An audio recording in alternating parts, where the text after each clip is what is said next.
What's up, YouTube? It's the MW3, and this is a striker gameplay I got on Dome a couple days ago. I go 32-5, not too bad, but there's a reason why I chose this gameplay, to be honest. And if you guys are subscribed to Extras, you've probably seen one of his latest videos about how he talks about balance in Modern Warfare 3 with the shotguns, specifically the striker. Is the striker overpowered compared to the other shotguns, and blah blah blah blah, all that good stuff he talked about in that video.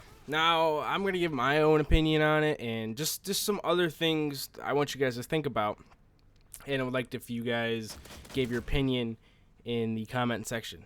Now let me first start out saying that when Infinity Ward was first releasing information about Modern Warfare 3, you know, like pre-release, I was really hoping, getting excited for shotguns coming back as secondaries. Now I know many of you are like, what? Shotguns as secondaries, they were overpowered and blah blah blah blah blah. But I think shotguns as secondaries served more purposes than just being like overpowered secondaries. Now think about it like this: when in Modern Warfare 2, when you were making a class, primarily most people chose a shotgun as a secondary because they were just fun and you could rape just about any shotgun in Modern Warfare 3 was just beast. The Spaz, that was amazing. The A12, so the Spaz and the A12 I think were the most predominantly used before patch of the models. So I mean those were at least my two favorite. And then the Striker came in at third, I think, in terms of like being good. This is just my own opinion. But either way, they were all usable and they were all awesome to use. Now, how many classes did you have with shotgun secondaries compared to how many classes you had with a rocket launcher to take down air support? Now for me, I had one I had like one, if that to be honest, to take down air support. I would hopefully either just stop them from getting, you know, air support, or hopefully my teammates would take it down, or just not worry about it, go hide in a building until it goes away. And the type of player I was in Modern Warfare 2 was all about getting the kill streaks. I wasn't that typical camp in a corner till I got the kill streak kind of guy, but that's why I loved Modern Warfare 2. Modern Warfare 2 was honestly my favorite game, except for the new tubes. Modern Warfare 2 had the most potential to be the best game next to Call of Duty 4 in my opinion. Realistically, it's Black Ops, but that's a whole nother story. But anyway, back to why I love Modern Warfare 2 was because the kill streaks went crazy. Once you got a kill streak, very rarely was it just straight up shot out of the sky. When you got that 11 kill streak, you got what you deserved and you got a bunch of kills for it. In Modern Warfare 3, your shit gets shot down, and you know, a Reaper goes down in one. Stinger missile, I don't know, I don't remember how many. I think AC-130s is 2, but so many people run the shotgun. At least I do. A lot of people run the shotgun RPG. That's what my main class is for my shotgun. But a lot of people run rocket launchers as their secondary because it's just a good option to use. But at Modern Warfare 2, you had machine pistols and you had your awesome beast-tastic shotguns to use.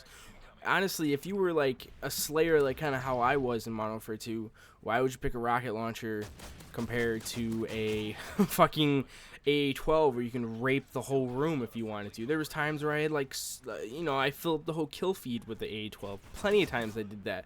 I wouldn't have done that if I had a rocket launcher, you know? But this is the argument I never hear when it comes to shotguns as secondary, is that putting shotguns as an option as a secondary makes people not use the rocket launcher, which makes the kill streaks run crazy, which is why so many people loved Modern Warfare 2. But now here's the thing that I don't understand. When Infinity Ward was, developing the game, and they decided to put shotguns as primaries, why did they, nerf them?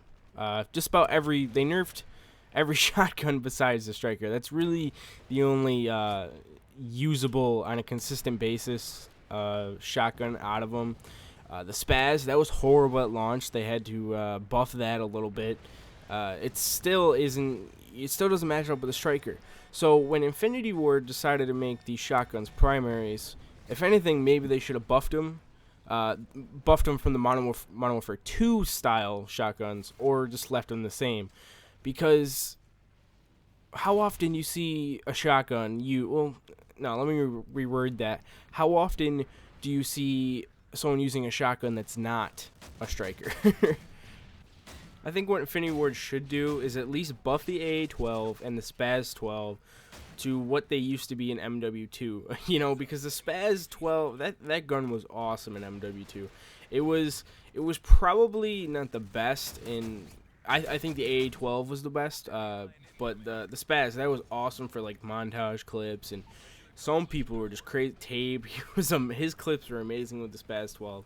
So they need, I think in my opinion, they need to buff the other shotguns. You guys, tell me what you guys think. I went 32-5 in this gameplay, and always leave me a rating. It always helps me out. And favorite too if you actually enjoyed the video. Guys, stay off the streets, pass on grass, and don't get your girl pregnant. Alright guys, hopefully you enjoyed today's video. In case you missed some of my recent uploads, the one on the left is me getting called a modder in a game where honestly I did nothing wrong. And on the right is me shitting myself playing a Dead Space 2 demo a long time ago. This was my first uploads on this channel. I figured a lot of you haven't seen it, and still probably a lot of you haven't seen it. So make sure you click that one. Personally, I suggest the Dead Space one if you want a quick laugh because it's only like 2 minutes long. And plus, you get to see me scream like a little bitch. So guys, have a nice day.